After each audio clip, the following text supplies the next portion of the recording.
July 4th, 1776, signing of the Declaration of Independence. Border Croncat reporting July 4th, 17th of traitors, all with their heads in the noose. At the moment, after a year of vacillation, the Continental Congress is about ready to proclaim no exit but victory or utter submission to King George. 2 days ago, at a regular session of the Continental Congress, the following resolution was unanimously adopted. Quote, that these united colonies, that is, those in rebellion against Great Britain, are and of a right ought to be free and independent states, that they are absolved from all allegiance.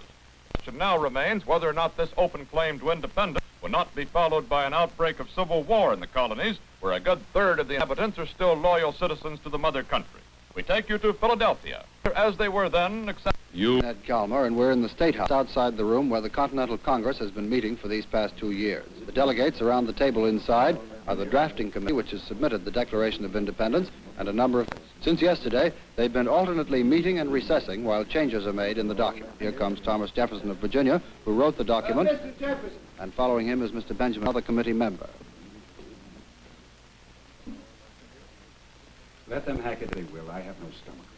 Well, the document must satisfy all the delegates. Number of men to have the advantage of their joined wisdom, their passions, their errors of opinions, their local interests, and their selfish views.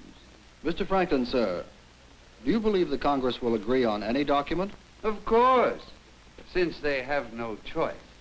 And that reminds me of something that happened to a friend. He used a sign which read, John Thompson, hatter, makes and sells hats for ready money.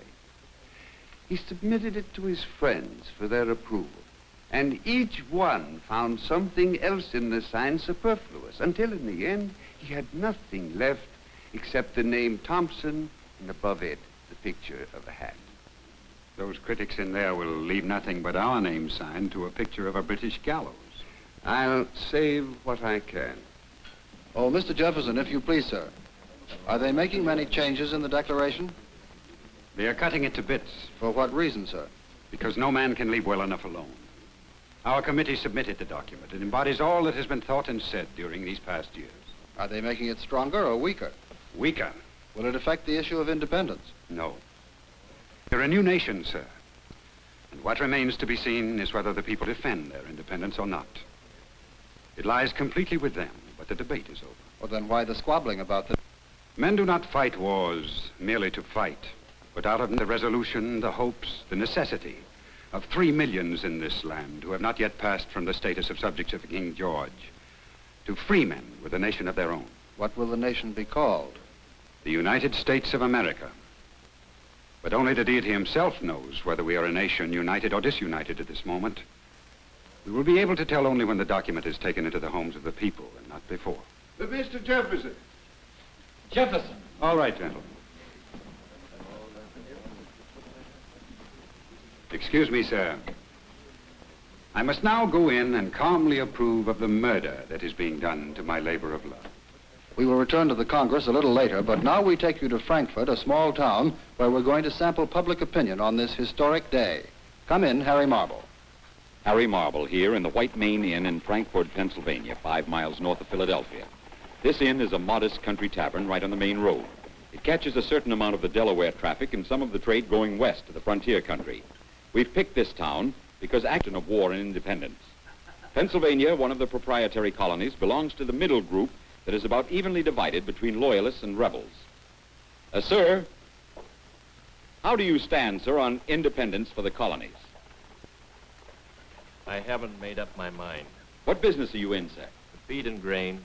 Do you think it's right for the colonies to be free of English control? Well, sir, to tell you the truth, I feel more like an American than an Englishman. Were you born in the colonies? And troops invade your town to enforce the king's laws. Fight, sir. Thank you. Sir? Good day, friend.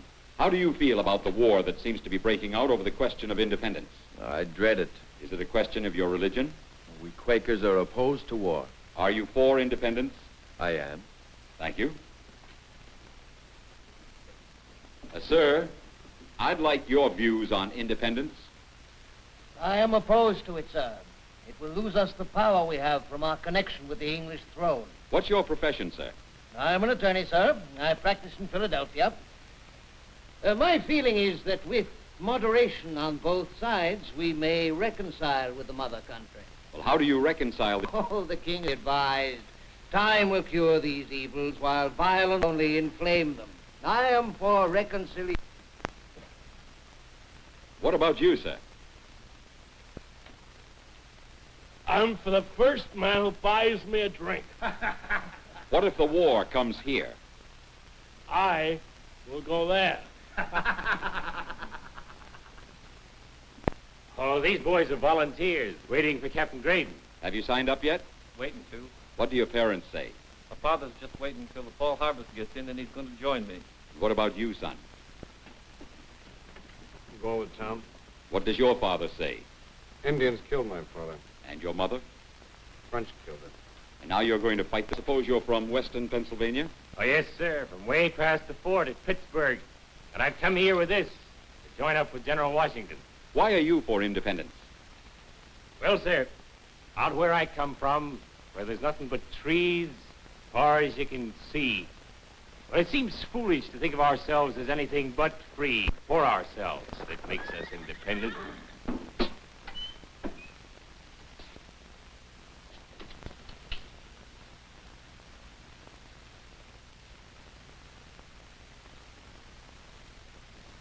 Neighbor!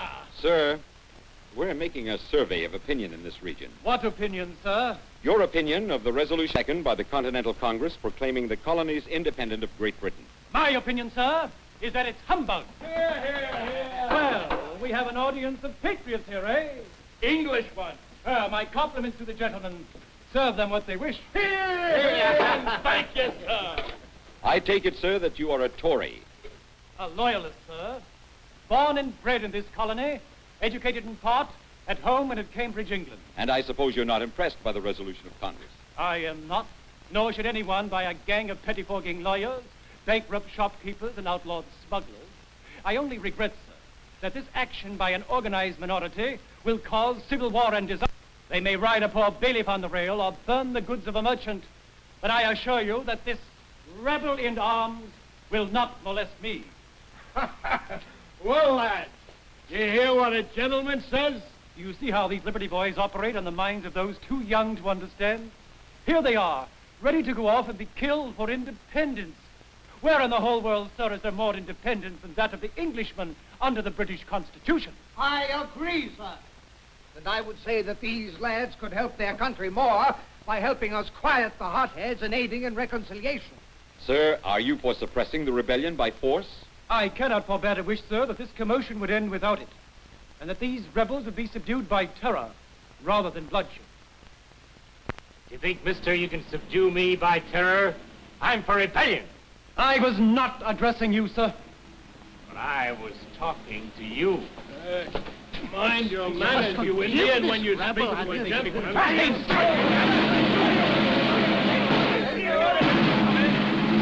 am, as I said I would be, recruiting for the Continental Army, to follow under General Washington and chase the Hessians and the Redcoats from our shore.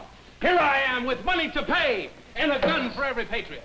Now step right up to Captain Graydon and sign your name, and off we'll go. How dare you, sir, recruit for a rebellion? Why, you seem like a gentleman and officer.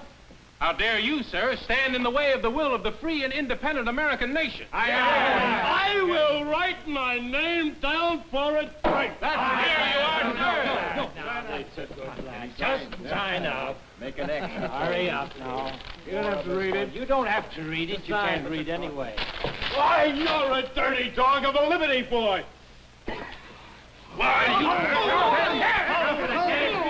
I don't think we can find out anything else at the moment. Come in, Ned Calmer in Philadelphia. This is Ned Calmer back in the State House anteroom in Philadelphia. The delegates are returning for the reopening of the session to consider Jefferson's Statement of Independence. That is Mr. Samuel Adams, a delegate from Massachusetts.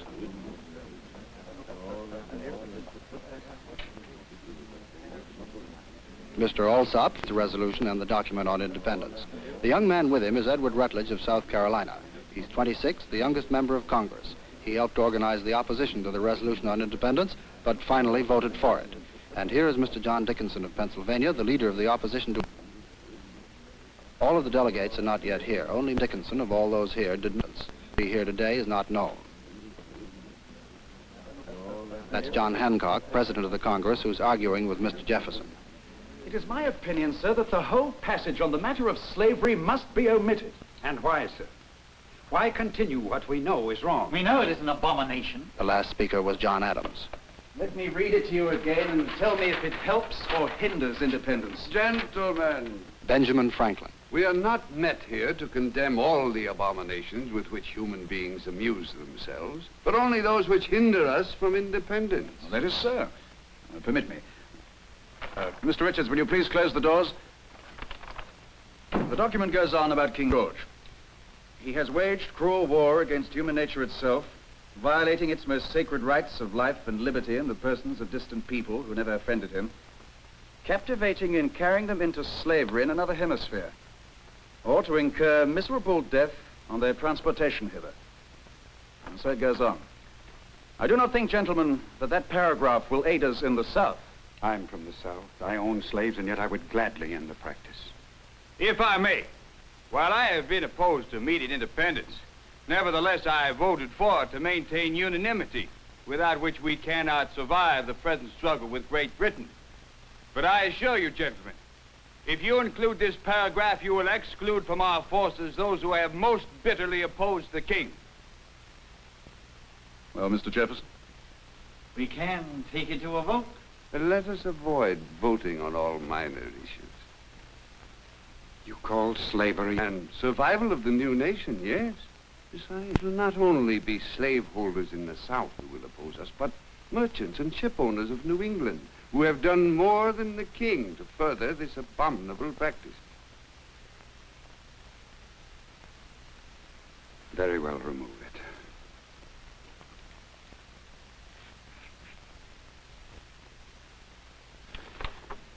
And now there is the next paragraph, attacking the English people. We have no need to antagonize them. Even while they assassinate us? The purpose of this document is to aid us in our cause, not to hinder us. Strike it out. I advise it. I agree. Let us but agree. I would like to suggest, gentlemen... A new cause for division and diversion? Sir? Sir, we are making a revolution. We have no time for further vacillation. You, Miss, there is no need for this document. We know this gentleman's opinion. You do not, for you have never listened to them, only to your own. 2 days ago, against my advice and without my vote, this Congress adopted a resolution for independence. Very well, now we are free. We are generally declared free. How this will aid us in the present struggle, I do not know. But I do know that if we publish this long and involved document, you will find every word and sentence will find 1,000 to disagree, as we disagree here. Document will create division, not unity. It will serve each man as his reason why he is against independence. Well, sir, we are removing these phrases and clauses which would cause dissension. The document will cause dissension. Its very existence will do it. Is it my understanding that you are saying independence will be hurt by the publication of this document? By its very passage. We have declared for independence. Now let us get it by battle. Of what use are the words which can only cause disagreement and strain among ourselves, while they unite our enemies? Well, what do you say, gentlemen? Shall we go over the document again and judge it again? There is much weight in Mr. Dickinson's statement. And while he has been for reconciliation, his patriotism is undeniable. Not for me. Not for me. I should like to hear from Samuel Adams, who knows what's going on in the streets and on the farms, where the people who will have to fight and who are fighting live. Say, Sam. By the Prohibition Acts, the King, Lords, and Parliament have thrust these colonies from them. It makes us independent in spite of ourselves. Let us admit it. John.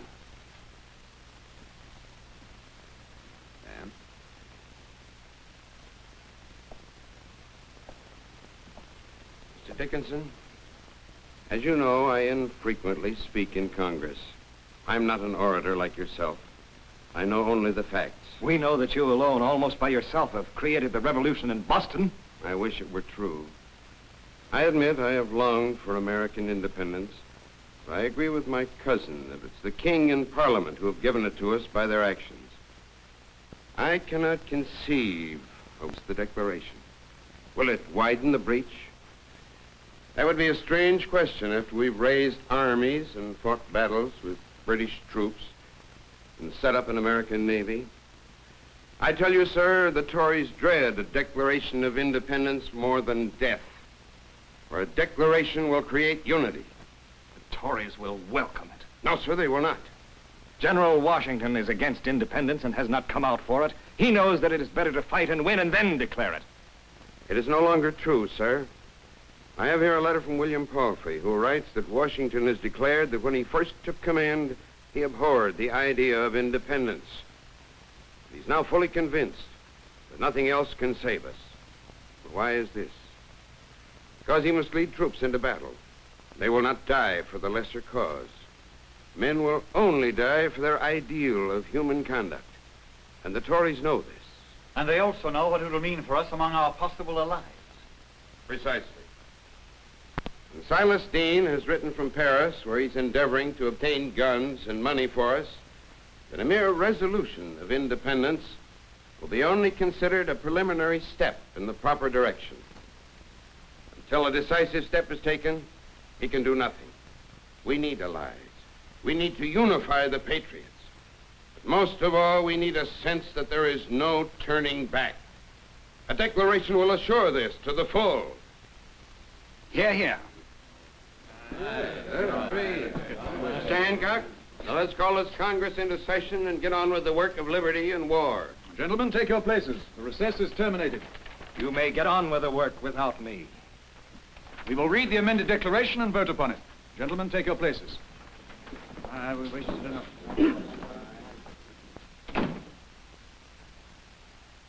Mr. Dickinson, Yes? is there any further statement you wish to make? Yes, sir. I resent these slurs on my patriotism. I was among the very first men on this continent who, by open and decided steps, staked his life and fortune on my country's cause. But it was my own life. I do not as freely offer the lives and fortunes of others. I do not see the need of informing the enemy of our ultimate aims. Foreign aid will be gained only by victories in the field. We ought to know what aid will be forthcoming before we take the step. We should fight from local governments acceptable by the people. We should first form a national government on which we can all agree. And I can only say, sir, that I disagree, and I go now to join my regiment and fight the enemy. Let the rest of them talk as they will. If they are right, history will sustain them. If they are wrong, history will blame all of us. In any event, sir, my lot is with the patriots, right or wrong. It's being carried! It's being carried!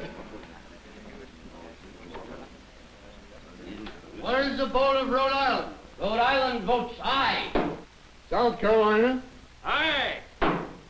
What is the vote of Virginia on this Declaration of Independence as read to us this day? Virginia votes aye. The vote is unanimously carried. I move, sir. I move, sir, that the Declaration be authenticated and printed. That a committee be appointed to superintend and correct the press. That copies of the Declaration be sent to the several assemblies, conventions, and committees or councils of public safety, and to the several commanding officers of the Continental troops. That it be proclaimed in each of the United States and at the head of the army. The motion is unanimously carried. We must be unanimous. There must be no pulling different ways. We must all hang together. Yes, indeed, we must hang together, or most assuredly we shall all hang separately. Gentlemen, let us review the words of this declaration.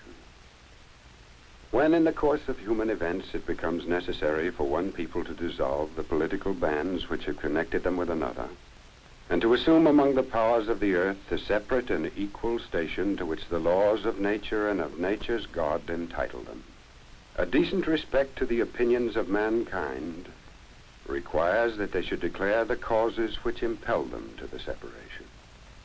We hold these truths to be self-evident, that all men are created equal, that they are endowed by their Creator with certain unalienable rights, that among these are life, liberty, and the pursuit of happiness, that to secure these rights, governments are instituted among men, deriving their just powers from the consent of the governed, that whenever any form of government becomes destructive of these ends, it is the right of the people to alter or to abolish it, and to institute new government, laying its foundation on such principles and organizing its powers in such form as to them shall seem most likely to affect their safety and happiness.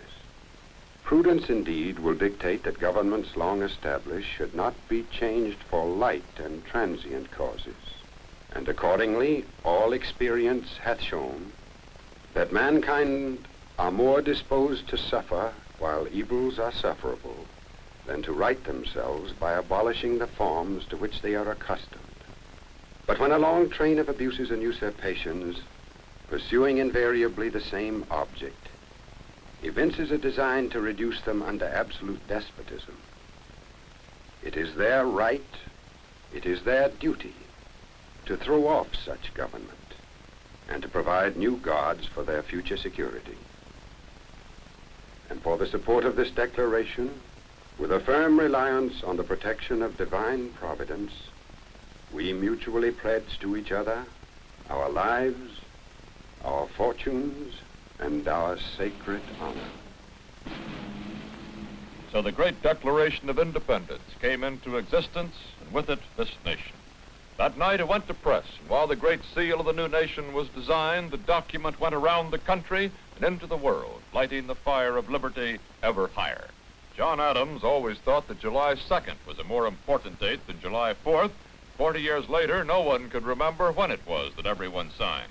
The historians are still arguing these points, but for the people of the world, for Americans, it's the letter and spirit of the magnificent principles that count, the profound basic thought that each one of us is entitled to life, liberty, and the pursuit of happiness, that governments exist for their peoples and not peoples for governments. What sort of a day was it? A day like all days, filled with those events that alter and illuminate our times.